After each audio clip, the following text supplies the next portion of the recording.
তো সিকিউরিটাইজেশন প্রসেসে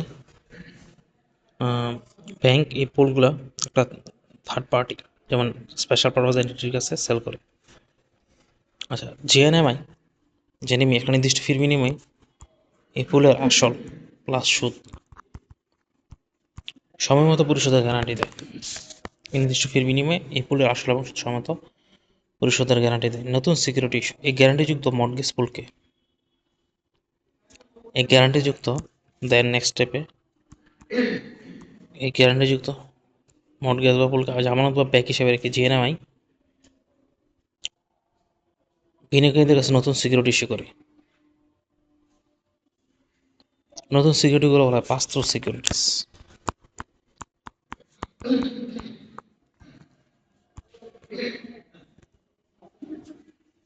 ফলাফল কি হইল?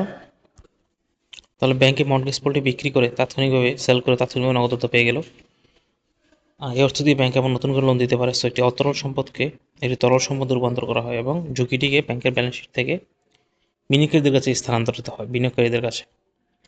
বাস্তব সিকিউরিটি ঝুঁকি এমবিএস এ বিনিয়োগকারীদের দুটি প্রধান ঝুঁকির সম্মুখীন হতে হয়, যা আবার প্রচলিত বন্ডে থাকে না।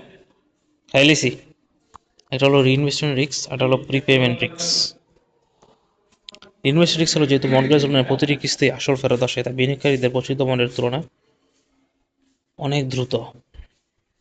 যেহেতু মর্টগেজ লোনের প্রতিটি কিস্তিতে আসল ফেরত আসে, তাই বিনিয়োগকারীরা প্রচলিত বন্ডের তুলনায় অনেক দ্রুত এবং ঘন ঘন নগদ অর্থ ফেরত পান। তাই এই অর্থ আবার বিনিয়োগ করতে হয় যা কম সুদের হারে হতে পারে। এটা হলো রিইনভেস্টমেন্ট রিস্ক। প্রিপেমেন্ট রিস্কটা হলো এটা সবচেয়ে বড় ঝুঁকি, অর্থাৎ বাড়ির মালিকের কাছে মেয়াদ পূর্তির আগে লোন শোধ করে দেওয়ার একটা এমবেডেড কল অপশন থাকে। যখন বাজার সুদের কমে যায় তখন মালিকরা কম সুদের লোন নিয়ে পুরনো বেশি সুদের লোনটি একবারে শোধ করে দেয়। সো আকস্মিক প্রিপেমেন্ট বিনিয়োগকারীদের কাছে পাস্ত্র হয়, অর্থাৎ বিনিয়োগকারীরা তার মূলধনের সময়ের আগেই ফেরত পান এবং তাকে বাধ্য হয়ে নতুন করে আবার কম সুদের হারে বিনিয়োগ করতে হয়। মর্টগেজ সিকিউরিটি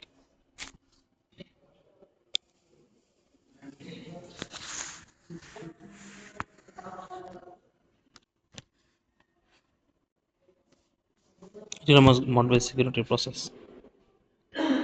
তার মানে এখানে ব্যাংক নতুন মর্টগেজ লোন দিতে পারে কিভাবে?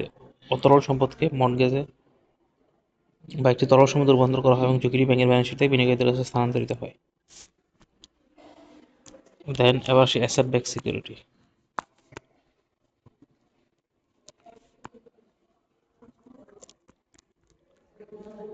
অ্যাসেট ব্যাক সিকিউরিটি হলো ফিনান্সিয়াল ইঞ্জিনিয়ারিং এর একটা চূড়ান্ত বা বিস্তৃত ধারণা এবং সবচেয়ে বিস্তৃত ধারণা।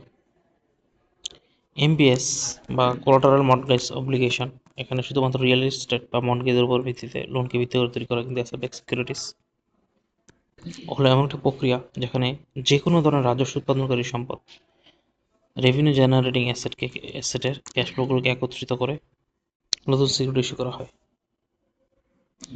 রেভিনিউ জেনারেটিং অ্যাসেটের ক্যাশ ফ্লোকে পুল করে তার বিপরীতে নতুন সিকিউরিটি ইস্যু করা হয়, যেমন ক্রেডিট কার্ডের বকেয়া বিল,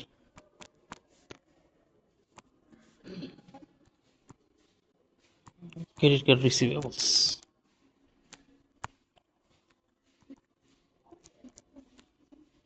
অটো লোনস মানে গাড়ির loan, student loan, aircraft lease.